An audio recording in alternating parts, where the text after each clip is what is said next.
Proclamação do Evangelho de Jesus Cristo, segundo Marcos. Naquele tempo, Jesus saiu da sinagoga e foi com Tiago e João para a casa de Simão e André. A sogra de Simão estava de cama com febre. Eles logo contaram a Jesus. Ele se aproximou, segurou sua mão e ajudou-a a levantar-se. Então a febre desapareceu e ela começou a servi-los. À tarde, depois do pôr do sol, levaram a Jesus todos os doentes e os possuídos pelo demônio. A cidade inteira se reuniu em frente da casa. Jesus curou muitas pessoas de diversas doenças, expulsou muitos demônios e não deixava que os demônios falassem, pois sabiam quem ele era. De madrugada, quando ainda estava escuro, Jesus se levantou e foi rezar num lugar deserto. Simão e seus companheiros foram à procura dele. Quando o encontraram, disseram: "Todos estão te procurando." Jesus respondeu: "Vamos a outros lugares, às aldeias da redondeza. Devo pregar também ali, pois foi para isso que eu vim."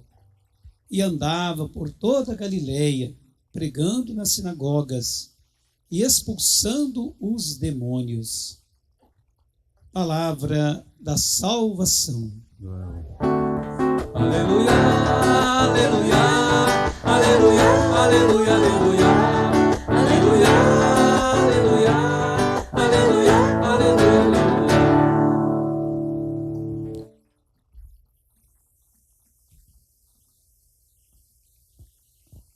A nossa vida pertence ao Senhor. Vamos dizer, a nossa... Meus irmãos, uma linguagem meio que humana, mas não material, mas do ponto de vista do amor mesmo, da intimidade. Nós pertencemos a Deus. São Paulo fala que quer morramos, quer vivamos, pertencemos ao Senhor. Então, se nós pertencemos a Deus, toda a nossa vida deve ser direcionada para Ele. Durante o momento que a gente vive aqui na Terra, nosso trabalho, nossos sonhos, nossas metas, tudo passa sob a supervisão de Deus. Nós estamos vivendo um momento em todo o mundo, paralisou o mundo por um lado, ao mesmo tempo o mundo continua vivo, com todas as suas dificuldades e desafios. E nós temos que aprender também as lições que a vida oferece para nós no nosso dia a dia. Por exemplo, essa questão da dor, questão do sofrimento. Será que existe alguma pessoa que fique completamente sem dor e sem sofrimento? Vocês conhecem alguém que nunca teve dor e sofrimento? Faz parte da vida. A essência da nossa finitude humana, quer dizer, da nossa experiência humana, passa também pela dor, pelo sofrimento.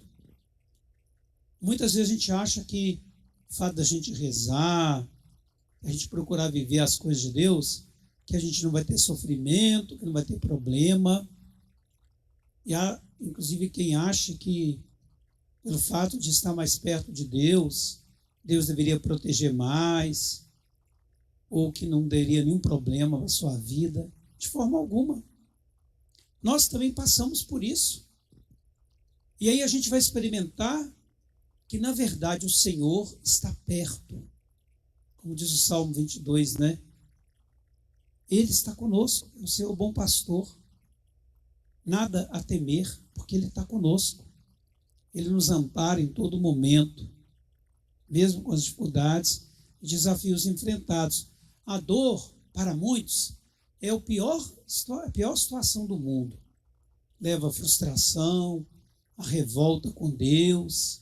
A pessoa fica traumatizada por aquela dor e sofrimento e acaba entregando os pontos, achando que não tem mais solução. Mas se a gente pegar a dor e o sofrimento pedagogicamente, na espiritualidade, nós vamos perceber que nós vamos crescer também. Crescer na nossa humanidade, crescer na nossa consciência de filhos de Deus. Teremos um crescimento na nossa alegria de poder servir a Deus mesmo com aquela dor, mesmo com aquele sofrimento. Eu me lembro que Dom Luciano falava muito para as pessoas, olha, aproveite este sofrimento, porque ele é também redentor.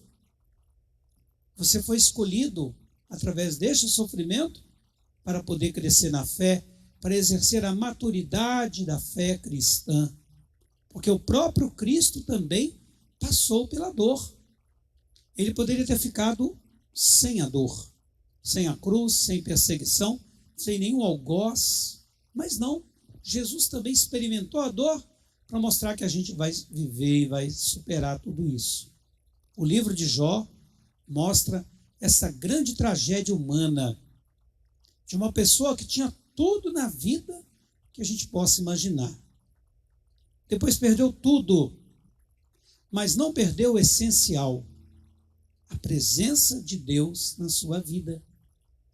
E essa presença de Deus, quem vai sustentá-lo quando ele tiver que levantar de novo.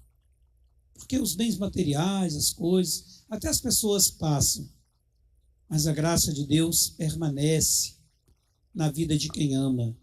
Por isso, o trabalho, as coisas, tudo tem um sentido relativo. Só Deus é absoluto. E é por isso, como fala São Paulo aos Coríntios, ai de mim se eu não evangelizar. Evangelizar é uma obrigação, não é apenas um sentimento. Ele recebeu essa imposição e ele se colocou a serviço. Era um fariseu, afastado de Deus, perseguidor dos cristãos, mas quando ele conheceu Cristo, toda a sua vida foi transformada. E ele falava, com as pessoas mais fraquinhas, eu sou fraco, eu fico junto com elas, mas com aqueles mais fortes, eu também sou forte. Em tudo eu quero agradar o Senhor. A frase bonita dele, né? Para mim, viver é Cristo Jesus. Vamos dizer, para mim. Então, o viver em Cristo Jesus faz a gente evangelizar. Outro dia, numa reunião com Dom Ayrton, representantes do clero marianense, a gente fazia algumas reflexões nessa pandemia. Tem gente que acha que não precisa fazer mais nada, só ficar parado, paralisado. Não. Mesmo dentro de casa, você pode fazer alguma coisa. Graças a Deus, as nossas igrejas estão aí abertas para a oração, claro, de maneira organizada, todo mundo se cuidando, mas há muitas pessoas também que precisam do nosso olhar, do nosso falar, da nossa presença, ou talvez do nosso silêncio também, para poderem ser ouvidas e fortalecidas na sua fé. Evangelização, como aconteceu no Evangelho. Marcos narra o momento em que Jesus entra na casa de Pedro e lá a sogra do Pedro estava doente. Pedro e André, irmãos. Jesus não fica preocupado com a beleza ou simplicidade da casa, as coisas. Ele olha o coração das pessoas. Ele entra naquela casa porque ele sente a presença dele importante naquele momento. A enfermidade existia, a dor, o sofrimento de toda uma família a partir daquela mulher. E Jesus vai mostrar a sua superioridade, sua autoridade sobre aquela enfermidade. Diante da presença do Cristo, toda enfermidade fica pequenininha, fica quase que irrisória, porque Ele é quem determina, quem força para que aquela enfermidade seja eliminada de uma vez por todas. Então Ele estende a mão. Estender a mão é um gesto de solidariedade, de quem está presente, de quem se sente próximo do outro. Ele levanta aquela mulher. Levantar é um gesto bíblico para sair daquele sofrimento. É um gesto batismal, porque no batismo também a gente é levantado das águas para viver a vida nova de cristãos, de filhos de Deus. E é interessante a resposta. Levantada, o que ela vai fazer? Ela vai servir a comunidade. Ela também será uma servidora. Ela não se contenta apenas em louvar.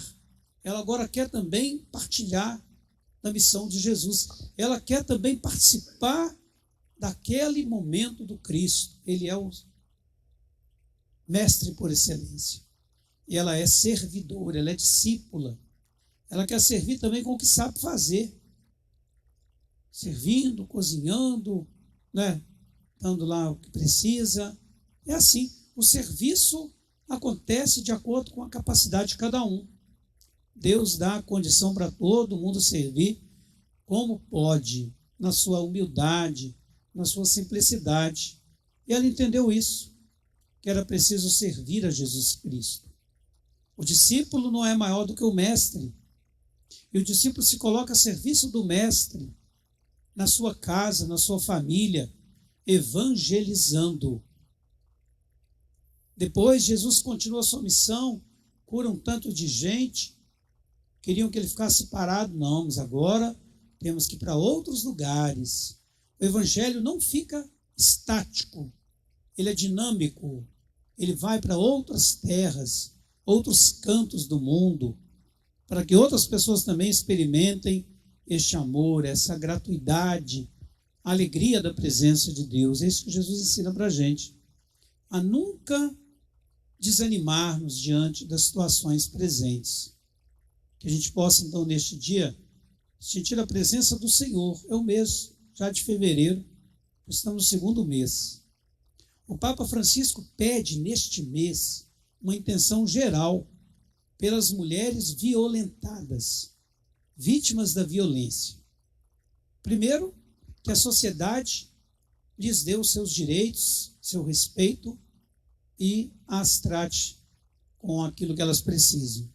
Segundo, que elas sejam ouvidas também, sejam amadas. O Papa pede, então, por essa situação no mundo, né? Muita, infelizmente, muita opressão ainda sobre muitas mulheres, e a mulher não é inferior ao homem. A mulher é inferior ao homem? Não, né? Parece que a gente está falando coisa lá do século passado, dos milênios. Mas quando o Papa lembra uma intenção dessa, significa que a ele chegaram muitas denúncias de opressão, de maldade, de perseguição também, quando se vitimizam as mulheres pelo machismo, pela dominação, pela maldade, né? Então vamos pedir a Deus que ilumine também aí a ação da palavra da igreja, a igreja presente nas famílias, presente nas comunidades, presente junto aos enfermos.